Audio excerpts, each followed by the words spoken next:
Cette vidéo elle est propulsée par PolkaSwap. Si ça vous plaît, vous pouvez aller sur la plateforme, vous regardez, vous pouvez swapper des tokens et faire de la DeFi sur polkaswap.io. Allez, bonjour à tous et bienvenue sur la chaîne. Aujourd'hui, je vous présente une vidéo qui sort un peu de l'ordinaire. Le but, c'est qu'on réfléchisse, le but, c'est l'ouverture d'esprit et je vais essayer de vous dire quelque chose et de vous faire penser à des choses qu'on voit pas forcément ailleurs. Ok, donc le but c'est donc l'ouverture d'esprit, mais c'est aussi de relativiser. On va relativiser les hausses et on va relativiser les baisses. Et en ce moment on est plutôt dans les baisses, donc forcément c'est normal. Je reçois des messages de peur, de panique, de tremblement, de gens qui sont en PLS, etc. Mais c'est normal. C'est normal. Donc moi je vais essayer de vous parler plus de la philosophie, on va se recentrer sur nous-mêmes. Ok, quand le prix baisse, ça sert à rien de paniquer parce que de toute façon, il va rien se passer de plus que le prix qui baisse. Donc la première question que j'aimerais vous poser à tous, c'est pourquoi vous êtes là? Pourquoi vous êtes là? Et je pense que 99% des réponses, ça va être Nono, je veux gagner de l'argent. Ok, sauf que là, du coup, je suis désolé, mais vous êtes au mauvais endroit parce que nous, on parle des projets et on parle des projets qui peuvent bouleverser et qui peuvent changer la technologie pour arriver à une adoption de la technologie. Le but à terme, c'est ça. Donc si vous me dites, Nono, je veux gagner de l'argent, je veux vendre le top et je veux acheter le bottom, peut-être que vous allez y arriver.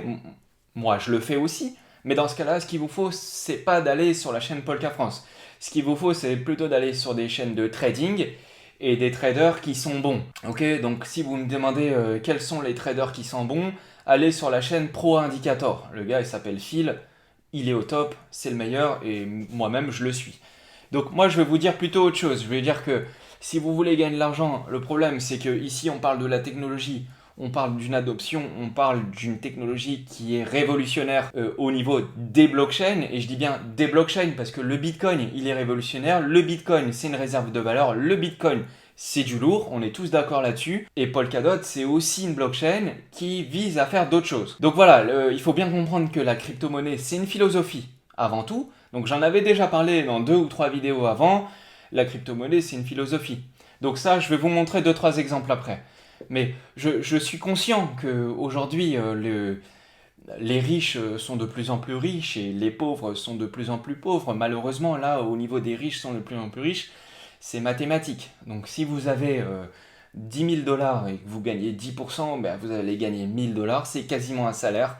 Un mois de dur labeur sur un chantier, c'est horrible, hein, mais c'est comme ça. Donc malheureusement, c'est mathématique. Et les pauvres sont de plus en plus pauvres. Bah oui, évidemment, quand vous gagnez 1000 dollars par mois et que vous ne pouvez pas en mettre 10 ou 20 de côté pour essayer de grossir, évidemment, c'est dur. Donc là, quand vous voyez, vous avez mis 10 000 et que vous vous êtes fait massacrer moins 50%, je peux comprendre que vous avez peur. Évidemment, c'est pas drôle, je vous l'avais dit dans la vidéo.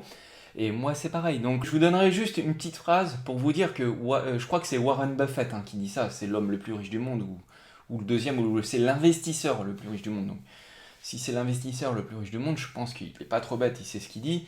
Il avait dit on peut passer 90% de notre temps en perte, mais ce qui va compter, c'est pas dans les 100% de temps, ce qui va compter, c'est pas les 90% de temps où vous êtes en perte. Ce qui va compter, c'est les 10% de temps où vous allez être en gain. Sauf que vous pouvez être en perte pendant 90% de temps avec un moins 50%, mais pour autant, à la fin, pour les 10% de temps où vous allez être en gain, vous pouvez avoir fait un x40, vous pouvez avoir fait un x200, et pourtant le x200 il va être beaucoup plus rentable que le moins 50%. Donc voilà, faut bien se recentrer, faut pas paniquer. Voilà, le BTC il était à 30 000 dollars, vous avez paniqué, je l'ai vu, hein. J'ai fait des sondages, j'ai bien vu que tout le monde avait paniqué, moi aussi un petit peu, je vous l'avoue, voilà, c'est pas drôle, mais c'est pas grave, c'est comme ça. Sauf que du coup, si vous êtes là, recentrez-vous sur vous-même. Si vous êtes là, pourquoi vous êtes là? Si vous êtes là pour l'adoption d'une technologie et que vous savez qu'à terme, dans 1, 2, 3 ans, le DOT, moi perso, le DOT, je le vendrai pas avant une somme à 3 chiffres. Donc là, aujourd'hui, là où je fais la vidéo, il vaut 20 dollars, mais je le vendrai pas avant une somme à 3 chiffres. Ok? Donc, il existe plusieurs moyens. Il y a plusieurs manières de faire. Hein. Parce que vous me allez me dire, non, je veux gagner de l'argent. D'accord. Mais le cœur de la vidéo, enfin le cœur du message, c'est pas ça.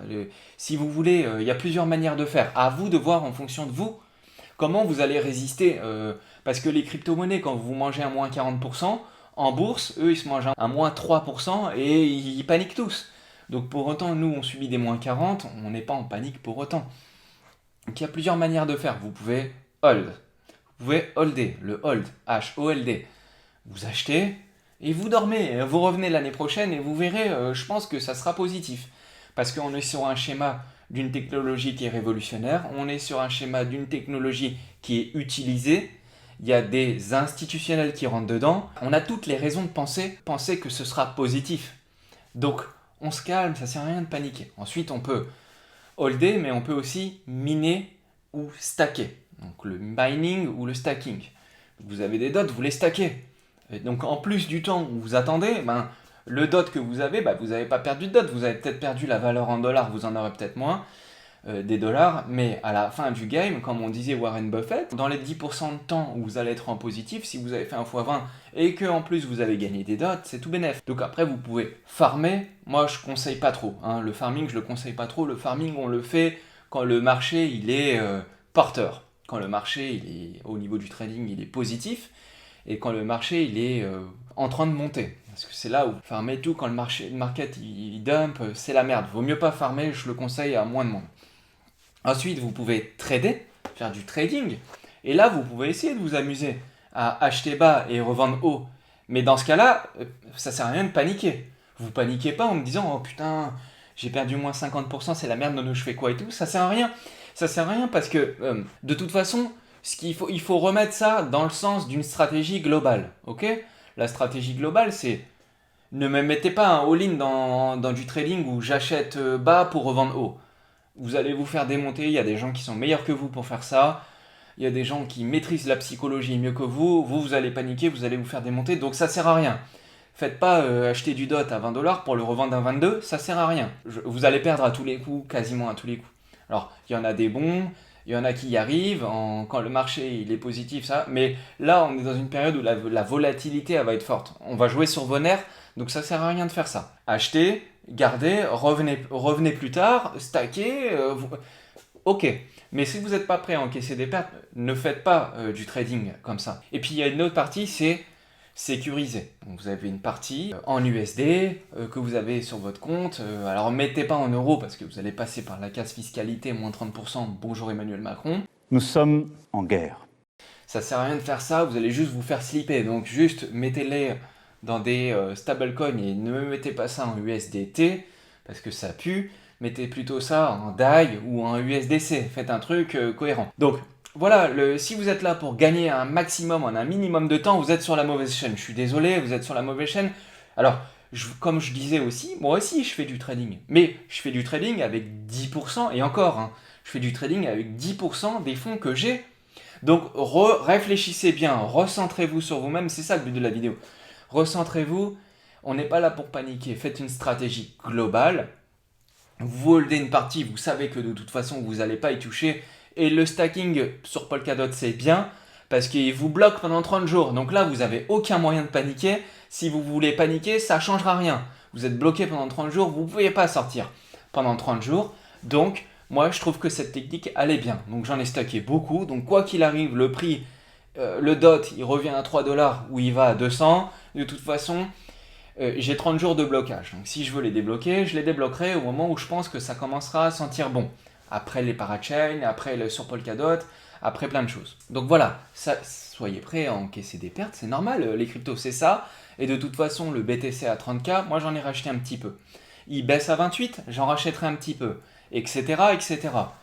Pas de all-in, je le dis à chaque fois, essayez de faire un truc assez cohérent en fonction de vous pour essayer d'éviter de supporter des pertes. Et des pertes qui peuvent aller de supérieures à moins 50%.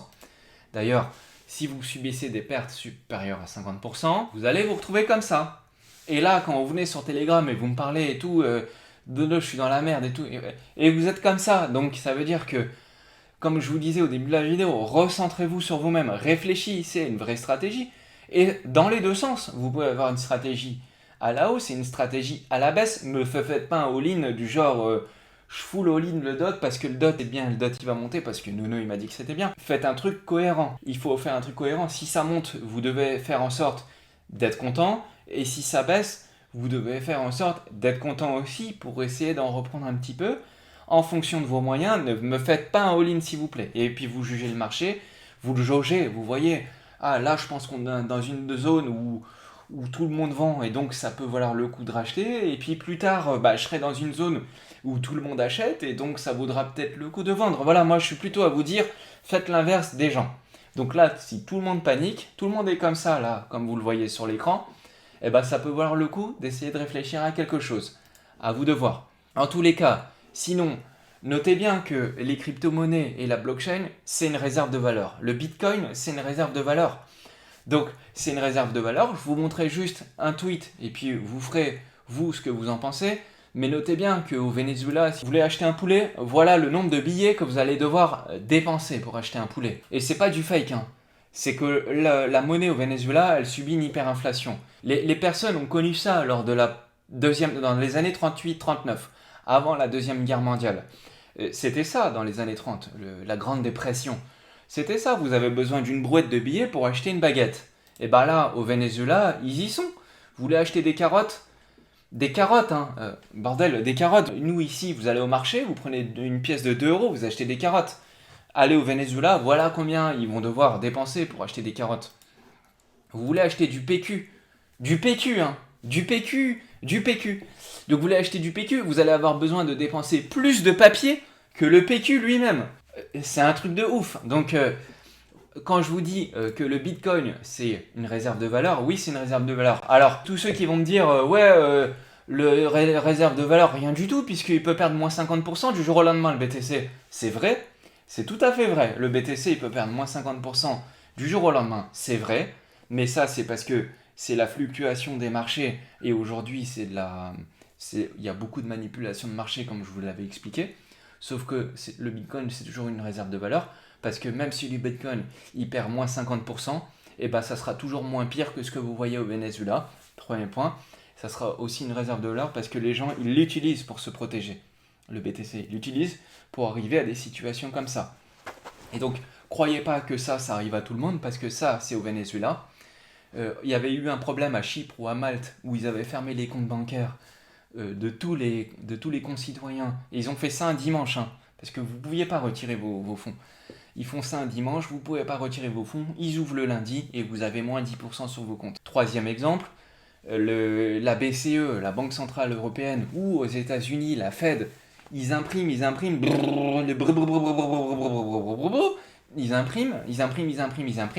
sauf que le BTC, lui, il imprime rien du tout. Donc, si le BTC, lui, il imprime rien du tout, le BTC, par défaut, du coup, il aura un moins d'inflation. Il y aura moins d'inflation. L'inflation sur le BTC, elle est contrôlée, connue par tout le monde. Les règles du jeu, elles sont connues. Et donc, de toute façon, les crypto-monnaies et le Bitcoin, c'est une réserve de valeur. Donc, de toute façon, Venezuela, si vous avez une hyperinflation, la monnaie qui perd 80-90% de sa valeur, et ben même si le BTC, il perd un moins 50%, et un moins 50% c'est énorme, même si le BTC il perdra un moins 50%, et ben le BTC il perdra toujours moins que l'hyperinflation dans les pays qu'il y aura. Donc à terme, de toute façon, vu les politiques d'inflation dans le monde, hein, et ça c'est valable en Europe aussi, hein, c'est valable, croyez pas, hein, c'est valable en France, la création monétaire, on crée des billets, on crée des billets, on crée des billets, ben les bitcoins, on ne crée pas des bitcoins, on ne crée pas des bitcoins, on ne crée pas des bitcoins. Les bitcoins, l'inflation elle est mesurée, elle est contrôlée avec un halving tous les 4 ans, et voilà, donc on est sur une technologie. On est sur une technologie qui est révolutionnaire, qui apporte de la confiance. Donc, ça sert à rien, s'il vous plaît, ça sert à rien de paniquer. Si vous paniquez, vous allez juste vous faire démonter. C'est ça le but de la vidéo. Et ça sera, je vous tiendrai le même discours quand on sera un BTC, je sais pas moi, j'en sais rien combien valait le BTC, mais 80 000, 100 000 dollars, et ben peut-être que ça vaudra le coup d'encaisser une partie de bénéfices pour les mettre dans une cagnotte en stablecoin pour le jour où vous allez vous remanger à moins 50%, d'être présent et de faire fructifier un peu votre capital. Je sais pas, ou alors peut-être que quand vous allez vendre à 100 000 dollars, et ben le BTC il ira à 1 million, et s'il ira à 1 million, et ben vous aurez loupé le train. Mais c'est pas grave parce que de toute façon, vous aurez sécurisé vos mises de départ, vous aurez sécurisé vos gains, et le reste, si vous n'avez pas fait un all-in, ne faites jamais un all-in, si vous n'avez pas fait un all-in, et ben vous serez toujours en position et vous gagnerez toujours. Donc les cryptos, la pire des situations en crypto, c'est de ne rien avoir. Ok? C'est de ne rien avoir. Le DOT, il faut en avoir. Le BTC, il faut en avoir. Enfin, il faut en avoir. Faites ce que vous voulez. Moi, je donne pas de conseils. Vous faites comme vous voulez. Mais moi, j'estime que la technologie, elle est révolutionnaire et que la technologie, tôt ou tard, ça va marcher. Et dans le schéma de l'adoption d'une technologie, c'est intéressant de le regarder, ce schéma. Parce qu'au début, quand il y a 2% des personnes là qui sont novateurs et qu'on est encore sur un marché de niche et qu'il y a zéro impact, parce que c'est ça, hein. En gros, c'est le geek en 2015. Moi, j'en avais en 2014. Mais en 2014, j'étais le geek tout seul chez lui qui était là pour acheter de la weed sur le darknet et c'était ça le Bitcoin. Et vous étiez là, ouais, t'as du BTC, ouais, c'est l'argent sale. Mais cet argument-là, on l'a encore à la télé, parce que à la télé, eux, ils ont toujours 5 ans de retard. Mais cet argument-là, vous l'avez sur TF1, vous l'avez sur France 5 ou sur M6, ils vous tiendront ce discours-là. Mais ce discours-là, il changera avec le temps.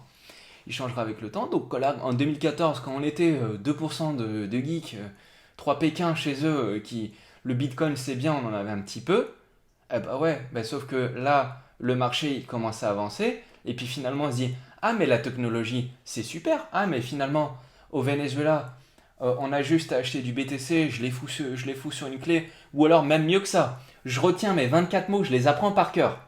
Je retiens mes 24 mots, je fous ma clé Ledger ou Trésor, je la fous à la poubelle. Si je connais mes 24 mots par cœur, je peux aller où je veux sur la planète, mes BTC je les ai, et ma valeur, je l'ai, elle est dans ma tête la valeur. Donc quand les gens comprennent que la technologie, elle peut être intéressante, et qu'elle peut générer de la confiance, et qu'elle peut générer toute une industrie, et c'est ça, hein, et que vous avez les premiers adoptants qui arrivent, là, l'impact, il commence à augmenter un petit peu. Et puis finalement, quand vous avez des fonds d'investissement qui commencent à arriver, vous avez des fonds d'investissement qui commencent à arriver, puis vous avez des particuliers qui commencent à arriver. Moi, j'en vois, hein. J'en vois, j'ai quelques petits groupes privés et tout. Je vois, avant on était 5, et puis finalement maintenant on est une cinquantaine. Donc oui, le grand public il commence à arriver. Oui, l'impact, on commence à parler. Tout le monde sait à peu près ce que c'est le Bitcoin maintenant. Quand je dis ce que c'est Bitcoin. Ah oui, la monnaie électronique. Ah oui, le truc, l'argent sale, la fausse monnaie. Enfin bon, j'entends de tout, mais c'est pas grave. Parce que ça, c'est des gens qui comprendront plus tard. Et ça sera déjà trop tard. Et puis après, vous avez là, hop, et puis vous redescendez, puis après, ça devient une évidence. Et après, on devient un marché de masse. Alors quand le BTC, là, il vaut 1000 milliards, le market cap, c'est 1000 milliards, est-ce qu'on est sur un marché de masse? Je dirais qu'on commence à y rentrer, oui. Donc oui, alors est-ce que c'est fini? Je suis pas sûr. À vous de faire votre analyse, réfléchissez bien. Mais en tout cas, soyez prêts à subir des pertes.